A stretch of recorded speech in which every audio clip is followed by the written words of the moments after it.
Welcome back. Today we are going to be taking a quick look at the battle rating changes that came around the corner just a few days ago. If you don't like this, if you do like it, let me know in the comments. It might be a one-time thing, but if the support is there, then I'll do this every update, at least near the end of it. I don't want to do it at the start because there's always something that changes, so I'd rather do it to the end of the battle rating changes, probably like a week or two after, or maybe after they introduced it actually. Then we can't really give feedback anymore, but let's be honest, if I give feedback, Gaijin isn't going to listen anyway. Let's get started with the Mirage 2000C S5. The Mirage 2000 is one of those planes that definitely deserves the BR bump. The magic 2s are pretty great, apart from the head-on, because if you shoot them from too close of a range, the missile is just going to fly past them and it's going to do exactly nothing. But other than that, the missiles are pretty strong. And let's be honest, what IR missile is actually consistently good in the head-on. You're just gonna get it flared away and it's going to accomplish, well, very little. Sometimes you get some RNG where it just flies straight at the cockpit, but most of the time that's not gonna be the case. The 530s are pretty good. They're not overpowered, they're not amazing, they're not bad, they're just kind of on the good side of average. They're pretty good, they're pretty strong. You only have 2 of them, and the reasoning here is you only have 4 missiles. You don't have the most amount of battle presence, not like an F-16, a MiG-29, or an F-14 for that case. You don't have that much battle presence, but your flight model is absolutely bonkers. And for the handful of people that are aware of it, if you fly this thing in sim controls, and no, I'll make a video on this in the future as well, sim controls do not make you an unstoppable force of nature. They might help in certain scenarios. In other scenarios, it's really not gonna make much of a difference. In a competitive setting, where it's one-on-one, sure. In an actual RRB game, it's a bit of preference, really, but mouse and keyboard is gonna be shining through 95% of the time. But the Mirage 2000, with sim controls, will outrate virtually every plane in the game, and it will stomp basically everything it sees. It also got its max speed updated, and it now goes blisteringly quick in a straight line.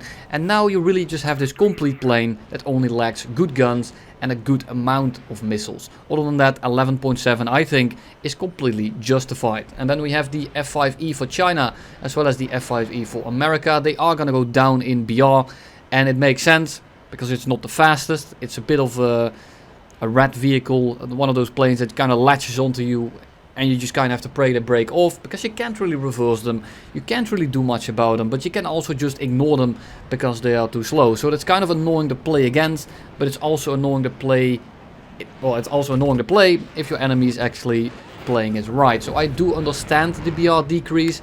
The issue here is that 9.7 planes and 10.0 planes are gonna have an absolute rough time against this thing. If you are familiar with fighting F-5Cs, and I would assume that you are familiar with it, otherwise you probably skipped to the prop portion already of this video. It's pretty damn annoying, and the F-5E has better missiles. AIM-9J is not the best, but definitely an upgrade over the F or the AIM-9Es that the F-5C gets, and the engines are just much better.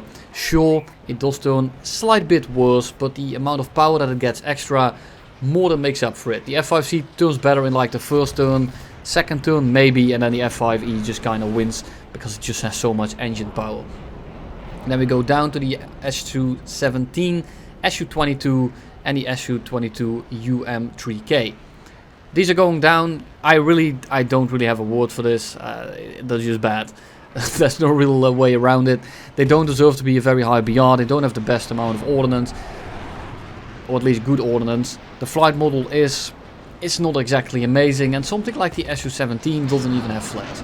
So yes, they're pretty bad. Going down in BR, I don't think anyone really minds here. I didn't see a reason for the SU-22 to be 11.0 in the first place, so it's a little bit of a head scratcher why they were that high for that long anyway. Maybe they are amazing in ground RB, I have no idea, but well, correct me if I'm wrong, but I don't think they're very good in ground RB either. Then we have the Tornado IDS, and same reasoning here. I don't know how good this thing in ground RB, but looking at air RB, this thing is absolutely dead now. 11.0 is an absolute joke. You don't have an air-to-air radar, you don't have air-to-air radar missiles, you only have 2 AIM-9Ls. Your guns are, well, they don't hit very hard, and well, your plane is borderline unaimable.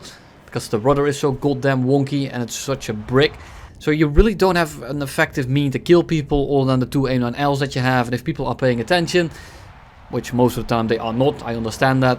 But I do not understand how a plane that's this bad, that performs this badly when you see them on average, because I've seen like 2 of them that are actually positive in the damn thing, why it's going up in BR. Maybe it's amazing in ground LB, feel free to let me know, but I do not understand this BR change right here. The Tornado IDS for Germany is absolute dog shit. And then we go on to the F-8U2.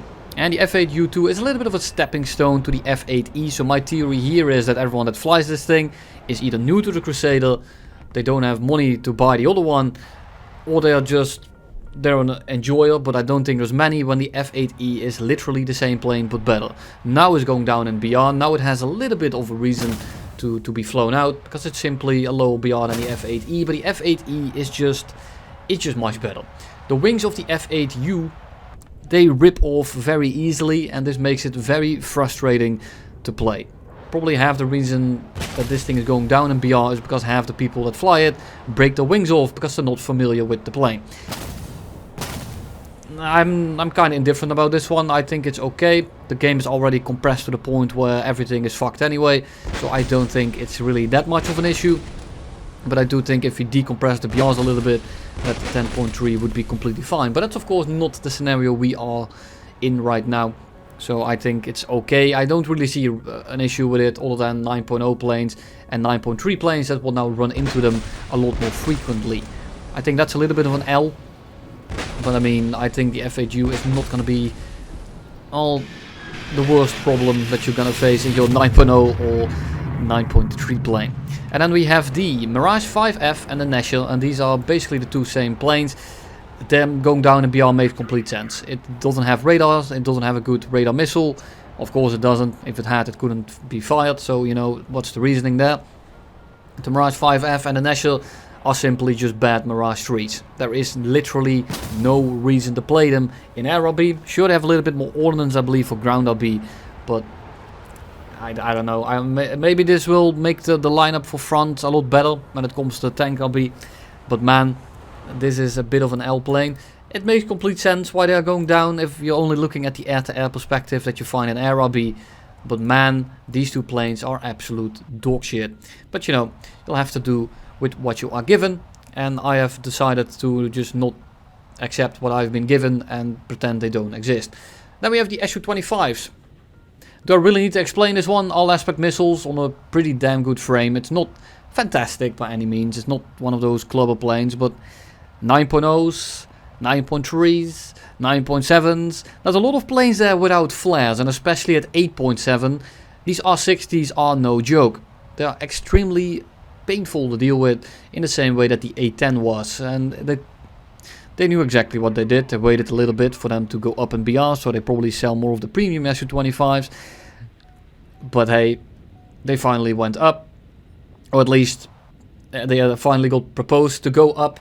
Let's hope they actually go up when the patch goes live, but considering the A10 went up in about the same time frame, I'm pretty confident that these 2 will go up as well. R60s going up, or R60Ms going up in BR is always a good thing. You don't want these all-aspect missiles cluttered through Korean-era jets, because they literally have no way to defend themselves whatsoever.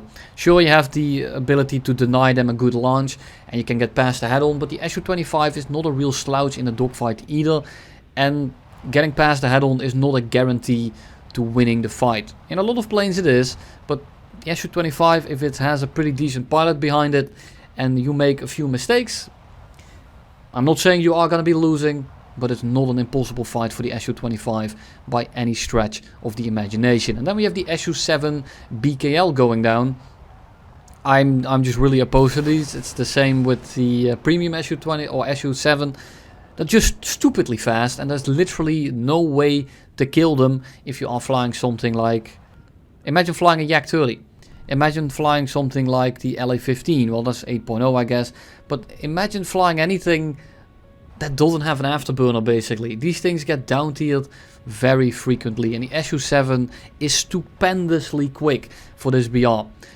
Remember when they put the B-57A at 7.0 and you had to catch them in your Me-262A1. It was literally impossible if they flew it right. The only way you could ever kill them if they were low on the deck, and you could dive on them with like Mach 20 and you won't rip your wings off. They wouldn't have that high of a top speed, but the straight line speed and the climb rate together with the airspan basically made it impossible to kill them. And you can say that they don't have much impact on the game, and that's correct, because all they can do is kind of bomb. The Su-7 here actually has guns. It actually doesn't have a terrible turn rate, and it will be able to slap the ever-living shit out of a lot of these 8.3 and 8.7 planes that it will face a hell of a lot more frequently now, because it will not be sucked up to 10.7 as often, or not at all. And 10.3 you do get sucked up, but hey, you don't want to face the Su-7 in basically anything at 9.0 or lower. And considering it's almost the same BR, well, I'm not going to say that this thing is going to kill you very often, but it's going to be an absolute nightmare to deal with if the Su-7 has even a remote sense of self-preservation. Preservation. That's the word I'm looking for, I believe. And then we have the Yak-38M. Exact same deal. Before we only had the premium one at 9.3, and I think they should both go up. They should both be 9.7. Is the plane any good? Hell no, but having 4 R60s now with the custom loadout option is a little bit ridiculous at 9.3, I think. And yes, I will make a video on it now. The issue is that this thing, it's almost impossible to dodge missiles, especially if they are all aspect. This thing is an absolute boat. It accelerates extremely quickly. It goes straight line very quickly. But the second you need to turn it all, you're gonna dump away all your speed. And it's a very fragile, very vulnerable plane. It's very hard to defend yourself in it if the enemy has missiles at all. If your enemy doesn't have missiles, however, this thing is a bit of a menace. You're very, very quick. And if you are facing something like an F-86 Sabre, well, you can kind of just fly around them until you finally get rear aspect and then you just shove an R60 down the throat. Yes, if they play it right, they can just keep the speed forever, but then they won't be able to kill you either. So you are just in this position where all you need to do is fly behind them long enough until they're slow enough to just perma kill them with an R60, because they are too slow to really do anything. And then we have the SO.4050, the Vautour 2N late, and that's the one with the radar missiles, if I am not mistaken. And I mean, it is bad, but 8.3. Imagine facing this thing in your, what's a good one? F-86. This one in your F-80. Facing it in your Meteor, the Sea Meteor. Like, it's a bit of a joke again, but again, it's just a compression. If you get down tiered, you are useless. Or if you get up tiered, you are completely useless. If you get down tiered, you are a god. Sure, the Vautour 2N is a bit of a shit brick. It's extremely slow. Well, not slow, it's extremely quick, but it doesn't turn whatsoever because the elevator is actually still bugged. What that means is you only have half your elevator, so you have to pretend like one of them got shot off.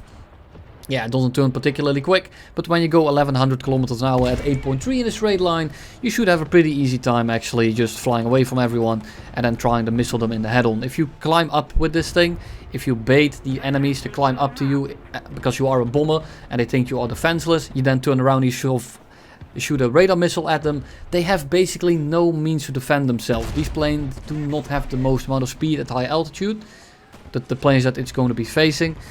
And it doesn't have chaff, it doesn't have countermeasures. They don't even know what notching is most of the time because, well, most people aren't flying 7.3 because they enjoy it. Most of them fly it because they have to get through it to reach the battle jets. They see a missile come out, they probably think it's a Nord, and they're just going to fly directly at them and shoot them out of the air. If you are at altitude, very easy tactic. I might actually fly this thing out again just to see how hard I can mean people with it. And then for the prop section, this is a bit of a joke. 6.3 was already rather high for the Ta-152 C3. And I know exactly why this is. You have an airspan, you have 4 MG151s and an MK103 in the nose. The firepower is extremely immense. And it's very easy to kill people at the start of the game, and it's very easy to just trade in head-ons and probably win 3 of them in a row. That's the nature of this plane. It's pretty strong when it comes to the damage model, at least to getting absolutely shot down. You get crippled very quickly because the airframe itself is just kind of bad.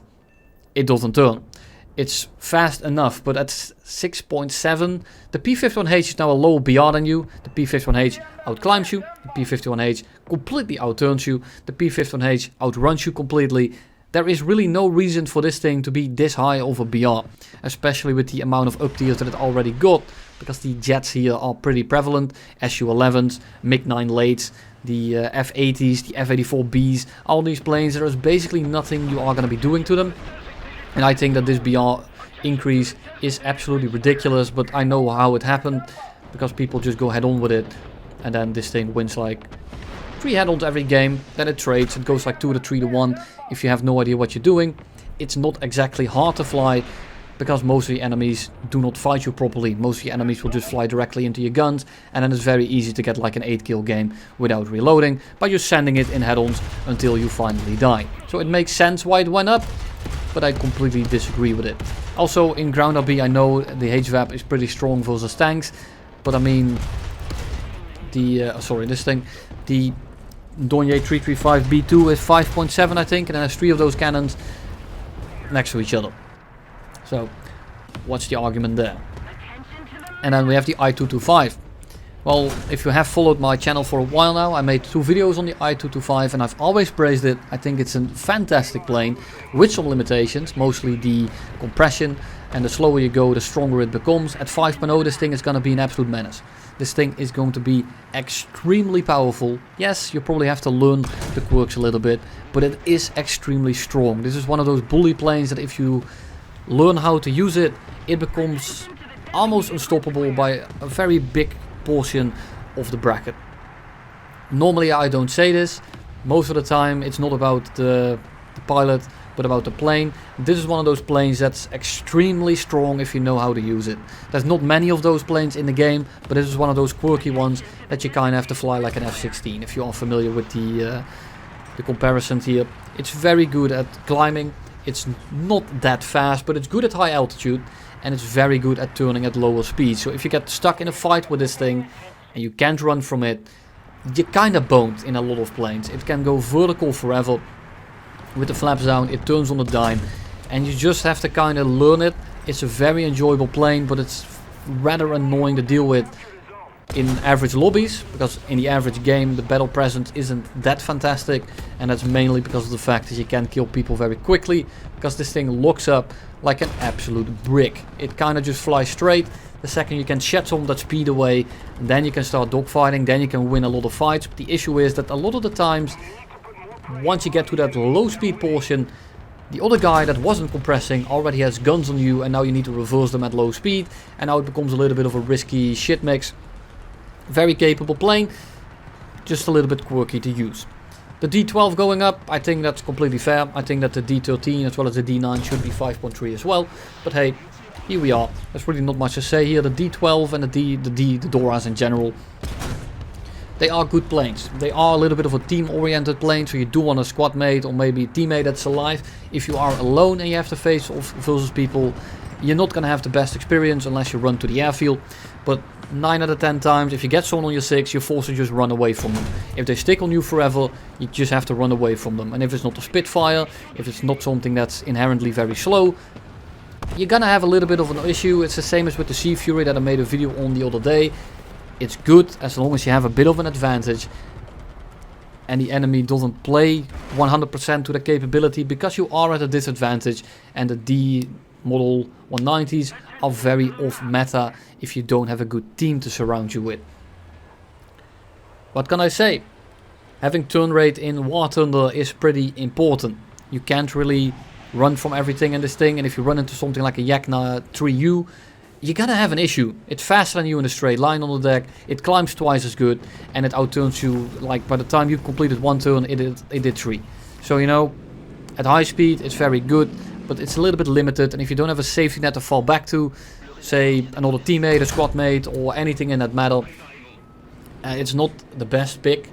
The D12 is also, funnily enough, probably the worst Dora that you can fly. The D9 has the better engine for lower altitude, and it's a little bit lighter, and the D13 has boosted ailerons, and it has the high altitude engine, so it's a little bit of a trade-off there, but the D12 really has nothing redeeming about it.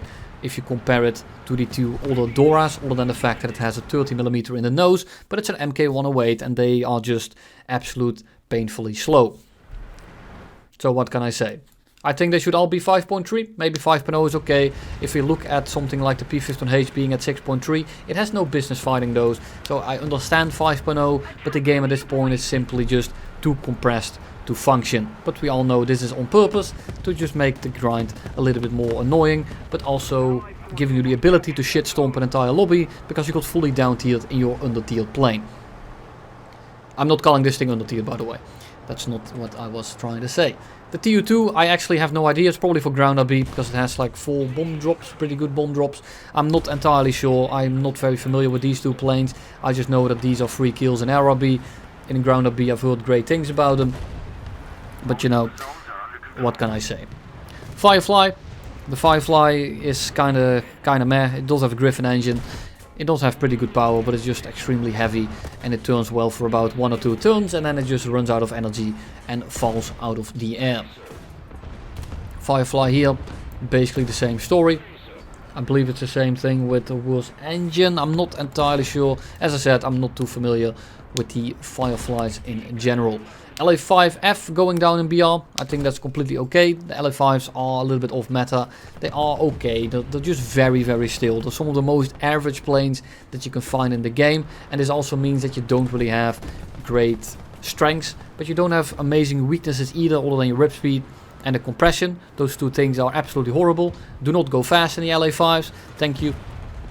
In other sense, in the other ways, it's a pretty decent aircraft. It's really not that amazing. It's really not that special.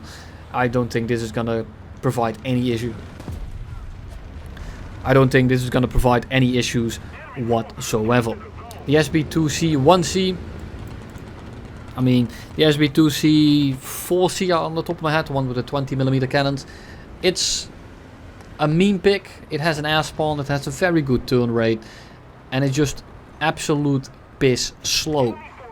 The SB1C is those things as well, with a worse engine, and it doesn't have great guns. So this thing going down in BR shouldn't really be an issue. The SB2C 4C going down in BR would a little bit, I wouldn't really agree with, because the air spawn together with the turn rate is pretty memey at the start of the game. It's not the best plane. It's just very annoying to deal with, because it can lock you out of the match early game if it targets you, and it's just very annoying. This thing, however, I don't think this is gonna make anyone raise their eyebrows. It's simply not a great vehicle. And then the Key 45, I actually don't even know what plane that is. So, yeah. I know it's a low tier attacker-ish bomber. The twin engine thing, I think it is. Let me actually just look it up for you. It's the Key 45. Let's look it up. The T. Oh, it was the right plane. Oh, amazing. Oh, this thing. Yeah. Yeah, I have no... Yeah, the fact that I didn't even know which one it was makes me already not qualified to talk about it. So I'm just gonna say, sure, I guess, went down in BR, it's 1.7, it really doesn't matter. The only thing that this thing probably has going for it is its damage model. And even then, it's probably made out of paper mache, so it just gets set on fire instantly with all the glue that's attached to it. And that's basically everything we have. Sure, we have the helicopters here, but I'm really not qualified to talk about them. And then we have the ground forces, where they increased the BR of a lot of tanks. And this is always good. They all went up. Oh, that's okay. They all went up except for Crusader, that's an AA. The AA, T80B going down. Oh no, those are both AAs. Tunguska going down, I'm not too sure on. This thing... Oh wait, am I dumb? I am dumb, but I saw it correctly. Yeah, they are going down. And the Radkampfwagen going down. Okay, that's a little bit questionable. But you know, what can I say? I'm not a tanker. All this red, in my opinion, and this has been my political stance. It's not a political stance, goddammit, what is it? My view on it has always been, it's always better to move stuff up than to move stuff down. If you move something up, at the worst case, you make that vehicle not great. Not every vehicle is great, not every vehicle has to be great. But you can choose not to play X, Y and Z. I can choose to not play the... I'm just gonna take a random example here. I'm gonna go to aviation because I can make it a little bit more of a relevant topic for me. Let's take a look at something like the I-225. we can move this thing down and make the lobby an absolute living hell for every 4.0 till 5.0 plane whenever it gets down tiered. And then all those planes, they suffer from the I225. Or we keep it at the same BR, or maybe even bump it up slightly, so that all those planes don't have to suffer from it. But if you want to fly the I225, you want to have that challenge, you want to have fun with its quirky features, you can still fly it. But you're not going to be bullying people that are basically helpless against you. Moving stuff down, especially when it's actually strong, is a little bit of a problem. Now, I don't think that if a plane gets fully down tiered, it should still be shit. That's, I think, completely laughable as well. There is two sides to this, it's not that black and white. The issue is that we only have 12 battle ratings to really consider. And that's like, well, times 3, that's like 36. So maybe we have like 36 BR ranges. So we have like 1.0 to 2.0, 1.3 to 2.3, you know, etc. So, I mean, I think my point is clear. I think moving stuff down is always a little bit more risky than moving something up. If you move it up and it's shit, you can just move it back down. If you move something down, it will terrorize an entire lobby until it gets changed again. Something being useless for a little while doesn't harm anyone except for the person that only flies one vehicle. But that's a very great minority. You know, I'm not gonna get stuck on this topic for too long. If you have any questions, if you have any suggestions, if you have any propositions, feel free to let me know in the comments. Otherwise, I'll see you in the next one with a BF-49 G2 video that has been very long due.